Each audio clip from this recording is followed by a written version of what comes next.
Okay, well, today I just gave back some homework, and you have some homework due. Everyone did really well on this homework assignment. It was pretty straightforward. But, and then you have some more. The one that's due today, I think it's dealing with calculating expressions, doing program derivations, but where you're dealing with an invariant, and you had the array, the B array, and then you had to do the split off term and all that kind of stuff to do the calculation. But how was that? Was it good? All right. The first one is find the precondition. Yeah. Well, it says you have to prove that the following statements. Oh, that's right. There was an extra. Yeah. But then it just says by computing the weakest precondition. So we just compute the weakest precondition? Yeah, but when you compute the weakest precondition, you should see. Oh, it does. But do we have to show that? Well, I mean, you just you inspect it, and what should it? Because the postcondition was. Postcondition was x equals x and y. Yeah, it should be the other way around. It was. Well, good. Okay, but when we start it, do we just say? Can we just start with the weakest precondition? Yeah. Yeah. And then in the end, you should see that what it does is that the variables have the different, they have each other's. Yeah, they're switched. I mean, you can see that that proves that it switches it. Mathematically proves that it switches the values. It's just not like a formal proof. It's kind of. No, Okay. it's just yeah. Well, I mean, it's a formal. The steps are formal, but you're showing that the values were swapped. I think that's a pretty cool. I think that's a pretty neat thing. All right, and so the other ones are all okay? Good deal. Now, so today we have one more topic to learn for our exam, and that is the alternative statement. So let's take a look. The alternative statement, let's take a look here at your equation sheet. This is P.21. Now, hey, isn't P.20 interesting? I like P.20. And that's pretty cool, isn't it? If you do x gets x, that equals skip. Now, see, isn't that slick that you can prove that formally? I think that's just, we're not going to bother, but it's a very straightforward. Because what is the types here? What is equal? What are the types on each side of the equality? They are what? Program statements. So how do you prove that two programs are equal? You do that thing. With what thing? You have to, let R be an arbitrary what? Postcondition, and then show that WP.that.R equals WP.skip.R. Yeah, and then but then that's a very straightforward thing to prove. Anyway, it's a nice little theorem. Very nice. Now, I want to say a word about P.21. P.21, notice it doesn't say, I kind of toyed with the idea, should I say definition? Because it's not really a definition, it's an abbreviation. You know how in the problems, the exercises that we've done with the invariants, remember we said P1 colon, and then we said X equals some blah, blah, blah, whatever. And as all this is it's an abbreviation. We just don't want to have to write this down all the whole time. So we said, okay, P1 is this, and so instead of writing this down, we just write down P1 instead of writing that down, right? All right. That's what P.21 is. Are you with me? No. Well, it's IFG colon blah, blah, blah, blah, blah. And then later when we say here it's because I don't want when we put IFG here in P.22, we don't if we didn't do this abbreviation, we would have to do if B1 arrow S1 B2 S2 phi. So And then huh? What's the blah blah blah bit? Is that not This IFG is this IFG. right? But is the B1, B2, Where, B3? the Is that if, important? the if to the little H thingy down there? Whatever that is. Okay. Okay. Hold on. Okay. So IFG is if B1 arrow S1, What does that mean? and then alternative guard B. We're getting to that as I'm. But as all I'm saying is that this IFG is just an abbreviation for this. So elsewhere, when we see here, here's another. Later on, here's an IFG. See, we use IFG again. So here's IFG again. So later on, when we say IFG in our equations, if we didn't have this abbreviation, we'd have to write that whole thing all out. That's a pain in the ass. Yeah, it is. And I thought you'd like this abbreviation, right? I do. You like abbreviations, right? So we're just going to say IFG is this one time, and so because later on when we do IFG is this IFG. That's just the same thing as defining P1 this, so that we don't have to write it over and over again. Should be a definition. Yeah, I just thought about putting definition. It's kind of a definition, but it's just an abbreviation. Now let's talk about what it means. Okay, now, so actually there is a little description in the book. IFG, okay, so we just did this. IFG is an abbreviation for if guard B1, statement S1, guard B2, statement S2, guard B3, statement S3, phi. He was just wondering if there's a significance to What's IF. that God thing? Yeah, if is if. And G is guard. Okay. Oh, I see what you're saying. Yeah, G. Is if guard, yeah. Yeah, so it's if guard B1, statement S1, guard B2, statement S2, guard B3, statement S3, phi. Now notice that phi is if spelled backward. Yes, it is. Yeah. And it means we're done. And it means, yeah, it means the end of the if. In fact, there's one programming language that actually has as a keyword, you write if, and you actually write ENDIF. I mean, yeah. But there's also, there's a scripting language in Unix that uses if phi. So even though this is guarded command language, there is an actual scripting language that uses the phi end word to end the if. What is the God Too thing? odd. Now let's talk about what the guard thing is. All right. Okay, now let me describe, just give you a description of how the if statement works. Kind of else, isn't it? Yes, but it's not quite. Yeah. You see, people kind of want to say that this is like the else. I mean, but it's not quite the same as else. It's not quite the same as else. Okay, so now first of all, let me give you the concept of a guard. Okay, so this is called guarded command language. This, GCL is our guarded command language, and the guards, the B1, the B2, and the B3, those are guards. What do you suppose their type is? Boolean. So they are either true or false. So it's the God. Each one of the guards, Just the yeah. whole God. B1 is the guard. B1 is one guard. B2 is another guard, and B3 is a third guard. And each guard guards a statement. And it's kind of like a gate. You can only go through the gate and execute that statement if the guard is true.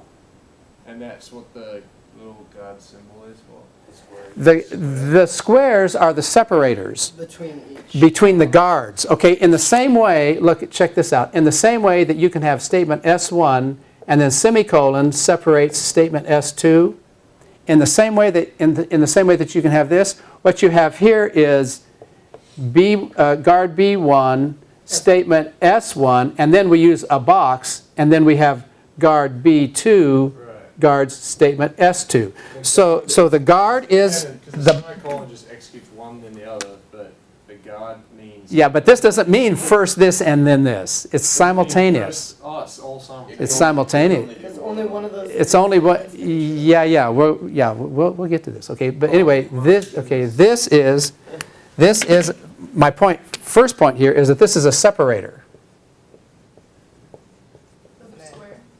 Yeah, the square is in the same way that this is a separator.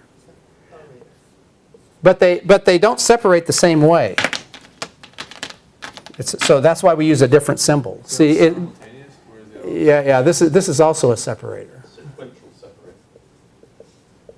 Okay. So both of these symbols are separators, and notice that this box separates the first guarded command. That's called a guarded command, by the way. B1 arrow S1, the whole thing is a guarded command. So it separates the first guarded command from the second guarded command. This box separates the second guarded command from the third guarded command. And notice that we don't have a box at the end. the box isn't at the end of each statement, it's between two statements. So so the box is a guarded command separator. This is a statement separator. This is a guarded command separator. You could still just put it at the end of each one. But no. You would put it at the end of the first one and the second one, but you wouldn't put it at the end of this one. And in fact, I've seen it done that way. Some people prefer in guarded command language, their style, they prefer to put it after. Yeah, Like, but just you like have to you make could sure. But you have to make sure not to Yeah. put one at the end of the last one, because You could put, just like you could put like semicolons at the beginning if you wanted to. you could. yeah. Yeah, you could. Yeah, this whole thing could be all written out on one line, and it wouldn't matter. Yeah. So where you place them on the line, when you put your line breaks, is completely arbitrary, a matter of style. Did you have a question? Does it matter it's a bracket, like two brackets together, or it's like rectangle? We draw it as a rectangle like that. Oh, well, the way I typeset it is, the way I actually do this, let's see, at one point in time I did use two brackets next to each other and touching. And you can choose to do, you can choose to typeset it that way if you want. If you're typing it out. But I don't remember if I got away from that and actually drew a box. I think now I draw a box on my typesetting software, but anyway, that's irrelevant. Okay, so does everybody understand the concept that this is a separator? Okay, now here's the way it works. There are two, and this is a statement from the textbook. There are two key points with the alternative statement. First of all, the execution aborts if no guard is true. Okay? So suppose that B1 is false, B2 is false, B3 is false. If those are all false, then abort. And we already know what abort does, right? That's a statement in our GCO, in our guarded command language. Okay? Now, here's the other interesting thing about it, which makes it different from most programming languages. If more than one guard is true, so like suppose B1 and B3 are both true and B2 is false. In that case, you don't know whether S1 will execute or S3 will execute. Only one. Only one will execute. Wait, At random, at some random. is it like a font? Because It's at random. It's at random. just by some algorithm. Just by some random number generator. Right. It's a theoretical language. So It's a theoretical, yeah, exactly. It's a theoretical language, so it doesn't really. All right, sure. Although there is a programming language that has guarded commands like this that works at a random way. I think it's Mathematica. I'm not sure. Don't quote me on that, but You won't. yeah. Now I'm on record. I'll have to go look that up and report back next time and make sure that. But does everybody see how that works? It's if both of them are, if more than one is true, of course if just one is true, if just one of the guards is true, then it will just be that way, you don't have any choice. But if more than one, it's possible for more than one to be true. So now we have it defined completely, if none, or if one, or if more than one, okay? So that's, That way you want to separate them so they're mutually exclusive. If you well you could, but not necessarily. Check this out. Now watch this. Here's an example. they can both be true. And they could both be true. Because it could be equal. It could be. But then it doesn't matter which one happens. And so it's nice and symmetric. If x is less than or equal, so if guard x is less than or equal to y, then z gets y. Yeah, but- Guard y is less than or equal to x, Yeah. z gets x.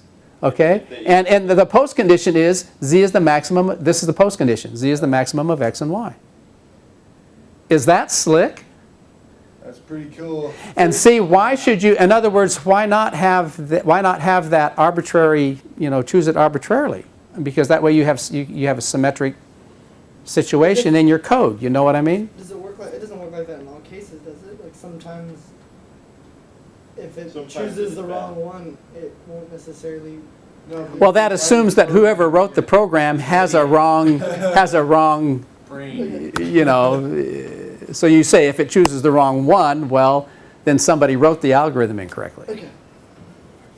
If you, Or the post condition. yeah, Okay. right. Okay? Now, is everybody clear on that? Oh, one more thing I want to mention, this was probably obvious. You understand here that here we had 3 guarded commands in if G, but how many guarded commands did we have in the example? just 2. So obviously, we put 3 here as just kind of an arbitrary thing because we didn't want to have to mess with ... and then the last one being B sub n, guard B sub n, statement S sub n. But obviously, this is meant to be true. I mean, this is meant to be possible for any number of guarded commands. Are you with me on that?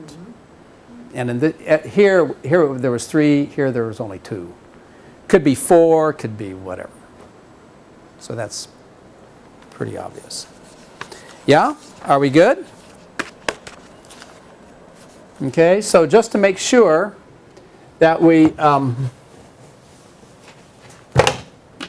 understand how this works, let me just run through a few examples real quick. So here's an example. If, oops, I kind of like to underline, it's in bold, the if and the phi are in bold in typeset. I kind of like to underline those. If, when you handwrite it. So here we have A less than 18, guard A less than 18, A less than 18, and then arrow, T gets 0, guard 18 less than or equal to A less than 21,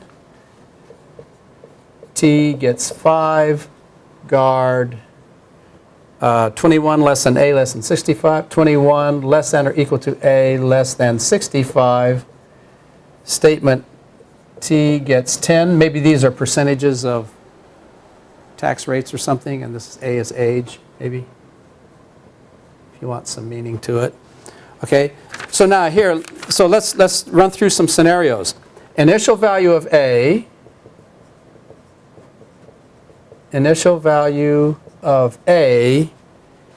equals 15, then what does that imply for the final value of T?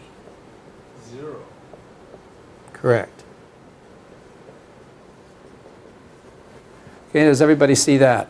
Because what would happen in that case is the first guard would be true, the second guard would be false, the third guard would be false, so we have no choice, right? I mean, T, we know T is going to be 0. Suppose the initial value of A is 20. Then that will imply that the final value of T is what?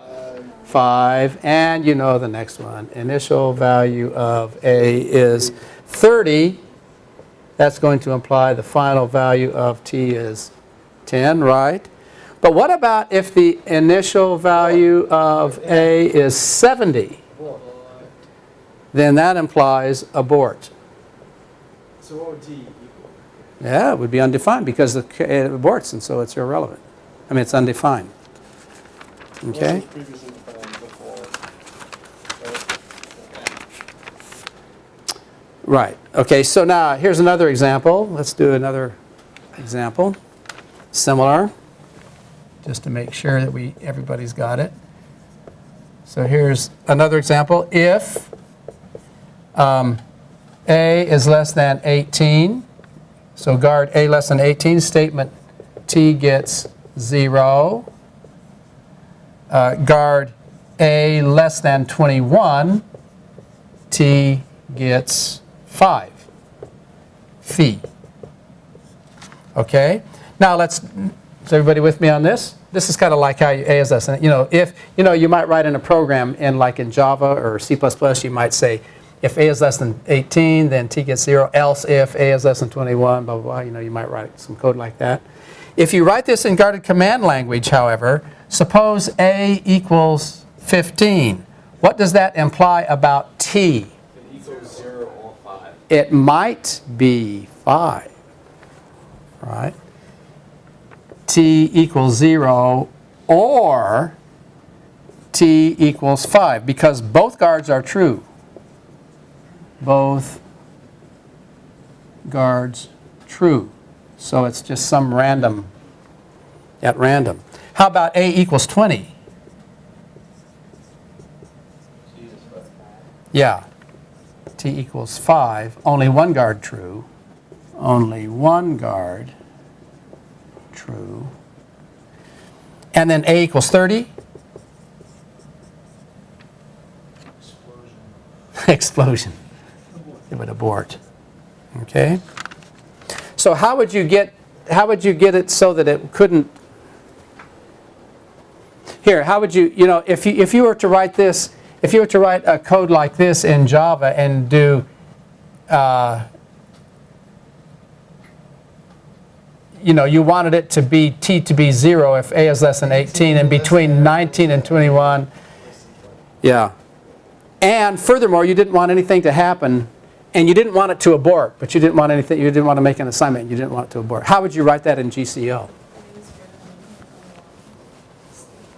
Oh, Yes. oh, nice. So let's write that down.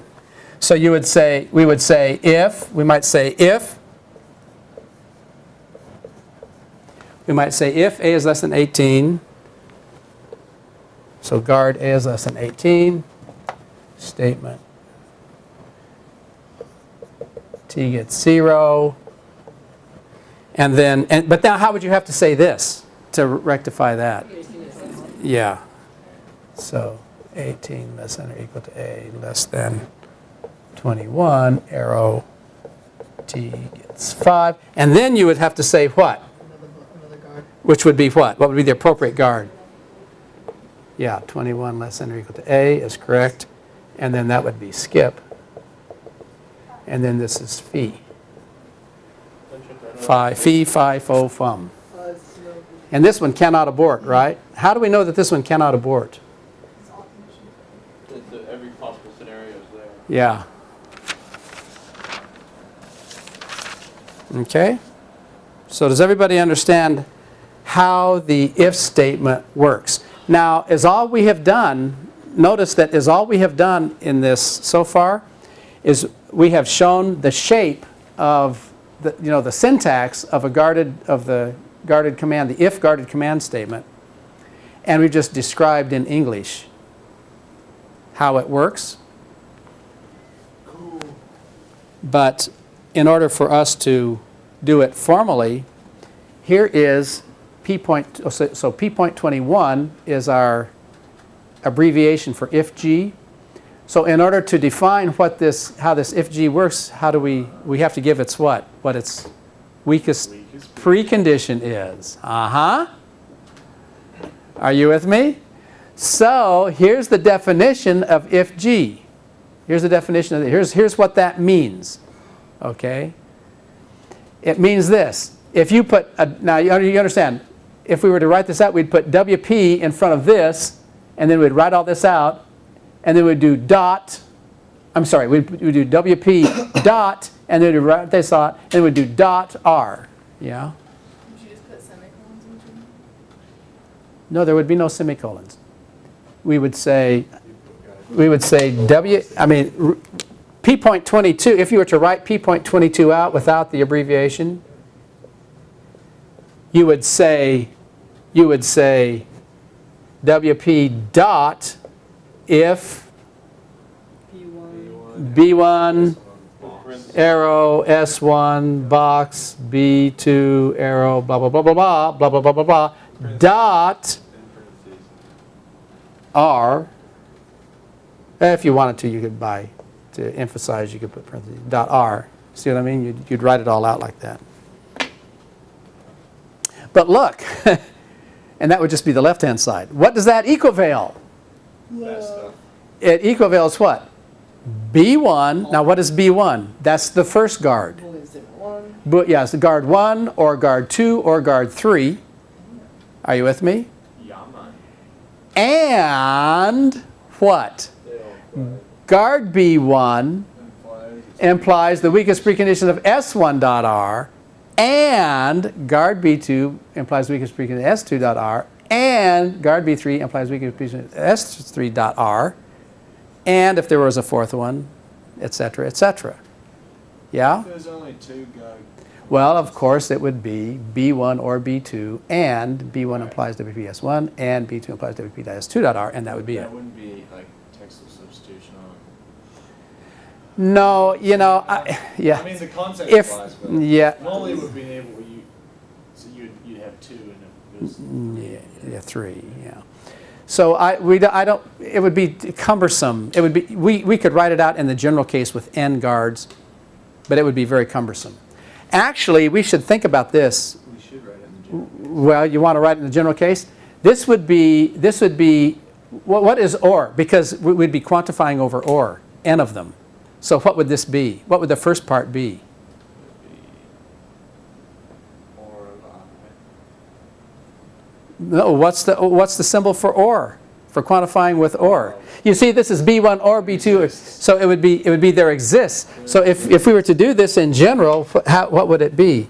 It would be there exists a B sub I, right? Yeah. One, I guess we're starting with B sub 1, right? Yeah. 1 less than or equal to I less than or equal to n, because we're starting with 1. So there are n of them, Yeah. right? Of what? Bi, where B1 is the first guard, B2, you know. Okay, and then what? And, but then what would this be? For all. And this would be for all I what? This would be for all I what? This is kind of a neat exercise, You actually. don't need to do the exist B sub I, right? Because you just done the exist I. No. B, I is the, if I is 2, that's B2. It's the B's, it's not the I's. This isn't this is not 1 or 2 or 3. This is Right, B1 right. or But B2 the or I- B3. Couldn't you just have there exists an He's I right. and then in the He's right. body do B sub I? Yeah. Why does it have to be there exists of He's B right. sub I? There exists an I within. There exists an I. No, there exists an I. B is indexed by I. It's like we have an array of B's. It's like we have an array of guards. Still don't get it. Yeah. No. See, look, in this case, n is 3, and this is B1 or B2 or B3. Right, but does the There should does be it a- have there does the exists an quantified I. does it have to be B sub I? Could it just be I? No, it's B because look here in P.22. This is No, B1 not in the body. I'm talking about In the over on range. the far left. in the range. No. Oh, you are right. Oh my gosh, it takes you so long to It's okay. to convince me to point to the. This is there exists an I, right? Yeah. Somewhere on the board. Sorry, took me so long to. Don't worry. Okay, but now this is what? And what? Same thing. Yeah. One is less than or equal to And I. for I, what? B sub I implies WP, a range, yeah. 1 less than or equal to I less than or equal to n, body BI. B I implies, can you see this on the screen? Yeah, WP. WP dot SI dot R. WP dot SI dot R. Can you see that on the screen? I doubt it. Yeah. It's getting cut off, but okay, here, let's do it. Well, it's pretty much better. For all I, 1 less than or equal to I less than or equal to n, BI implies WP dot SI dot R. So that's, actually, I guess if you wanted to do it generally, you would do it like that. Which, if you think about it, you kind of need to think of it this way to prove P.23, which is the empty guard. Yeah? Because empty range rule. Anyway. That's really exciting. Anyway, so does everybody understand what what has to be true? Now, the next theorem on your equation sheet is a little checklist.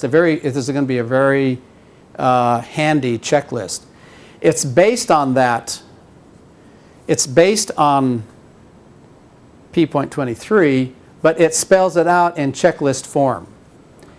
And this is 10.7 from our textbook, chapter 10. And it says to prove precondition Q, if guard statement, postcondition R, it suffices to prove, and here we have A, B, C, D. And the first thing you have to prove is that Q implies B1 or B2 or B3. Now, does that make sense? But you have to prove, you have to use all All of them. four. Yeah. Or, no, well, all three. Oh, well, I mean, all four steps. Yes, it's and. Notice it's comma, comma, and, comma. So you can't just pick one. You got to do it for all, right? So first of all, you have to prove that that Q implies at least one of the guards is true. Because if at least one of the guards isn't true, it's going to abort and it won't. Okay? So you have to prove that the precondition implies at least one of the guards is true, and then for each one, for the first one guarded command, you have to prove Q and B1 or triple precondition Q and B1 statement S1 postcondition R, and then same for Q and B2 statement S2 R, and the same for the third Q and B3 statement S3 postcondition R. So that's the checklist. So you have to do all of that. So it can get a little tedious. But that's the way the world is constructed. Well, I mean, that's this is the mathematical basis of the if statement. Yeah. Okay. So let's do an exam. And for these, we're going to verify. Remember, what were the two problems? Remember, we had two problems that we could deal with when we're doing a theory of programs. You could either show what? Verify correctness, prove correctness. The second thing was what? Yeah, program derivation, where you solve for an expression. For the if statements, we're going to prove correctness. Okay? I mean, you could see how to do it if we had time. We could have a whole course on program derivations and algorithms. And man, there are really some really fascinating algorithms that can be handled this way. I wish we had time to do it, but we don't have time. So we're going to limit our exercises to proving program correctness with the if statements. All right, so here we go. Proving if statements, alternative statements. So here's our example. Verify. So I'm going to write a program here. Int xy if, this is a trivial one, and I know you're going to know the solution ahead of time, and you say it's obvious, but this is just to show you how you do it formally. And hopefully the exercises might be a little bit more difficult. So if x is greater than y,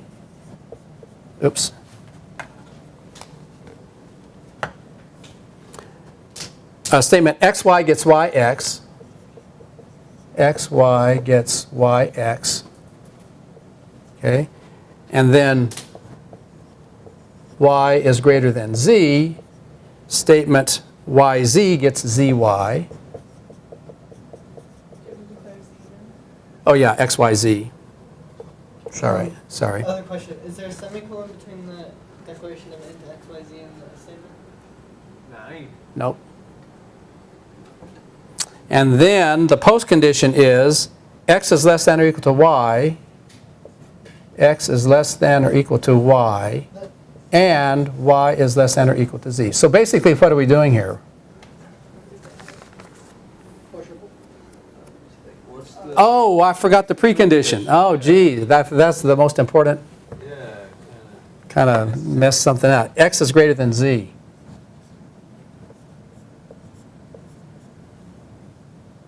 And here's int xy. Oops.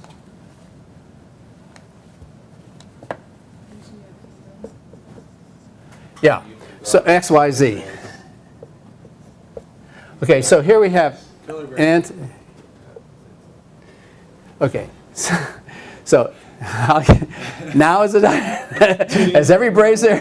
2 days in a row. Yeah. Okay, so int xyz. So precondition x is greater than z. If x is greater than y, statement xy gets yx. Y greater than z, statement yz gets zy. Postcondition x is greater than or equal to y and y is greater than or equal to z. So tell me now, from our checklist, let's just list what we must prove. So let's just write them down and we'll just label them ABC. So must prove. Must prove. Okay, so let's write down in this specific example, A, what must we prove? X is greater than y. No. Oh, sorry, x greater than z. Okay, x is greater than z, what? Implies what? X greater than y. X greater than y, Or or y greater than z. y greater than z. And before we do that, let's write down the three things we have to prove. And now what must we prove? X is greater than Z and It's a, Which are- well, it's hor triple. Curly brace. It's hor triple. Are you with me? Curly brace. So hor triple what? X greater than z. X greater than z and And x greater than y. x greater than y. Okay, so here's the precondition and here's the guard. Are you with me? Okay. No? Writing stuff down. Well, Sorry. look. No, I mean I'm writing it down. Yeah, yeah, That's yeah, what I'm okay. not paying attention. Okay. And now what goes here? X. xy gets yx. This is an assignment statement, so that's gets, right? And then what? X less than or equal to y and y less than or equal to z. X is less than or equal to y and y is less than or equal to z. Right? Question, so the statement x, y gets y, x is different from x gets y and y gets x, right? Sequential? Yeah. You better believe it. Let's check. Yes. As a matter of fact, I seem to recall. Yeah, we've done many examples, we've done several examples before that show that having them sequential is not the same, not necessarily, it might be, but is not necessarily the same thing as doing them simultaneous. And what's the third thing we have to prove?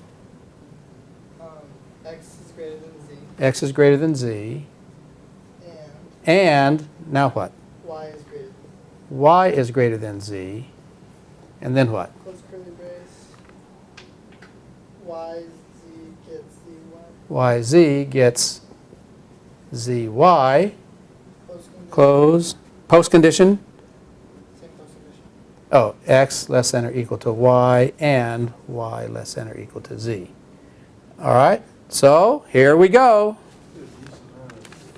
Yeah, it's kind of, it's too bad that's the way the world works, huh? Sometimes you gotta work hard. But you're used to working hard. Okay, proof of, so we do this one step at a time. Proof of A.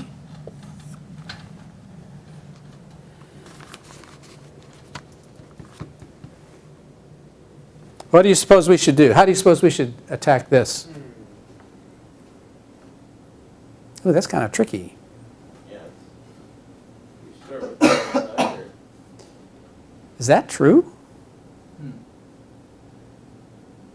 Oh, maybe, Yeah. is that true?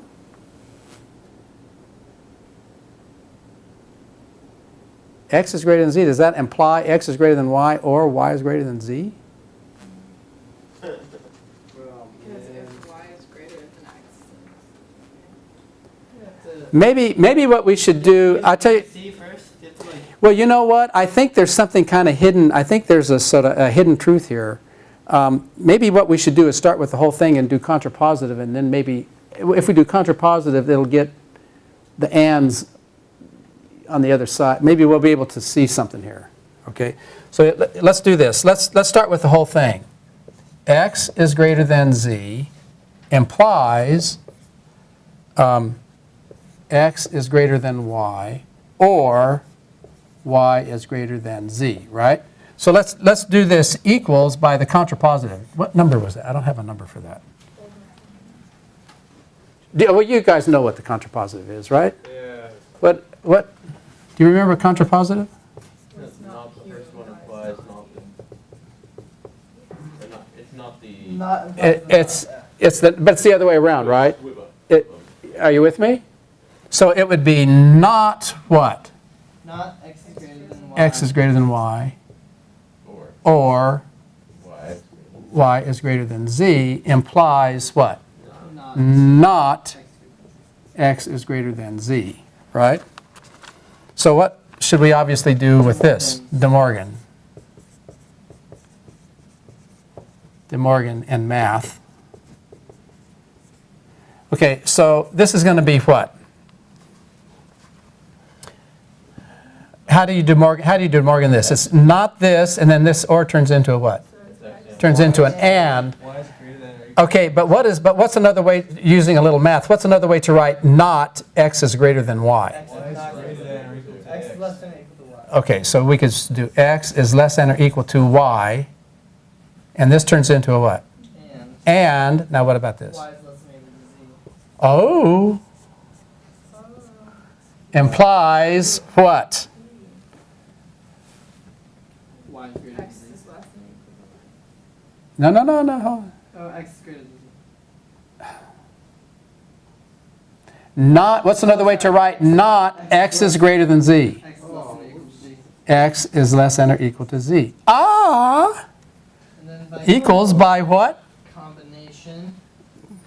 I mean, what do we know? What math do we know? I don't know if we have a theorem for this because this is math, right?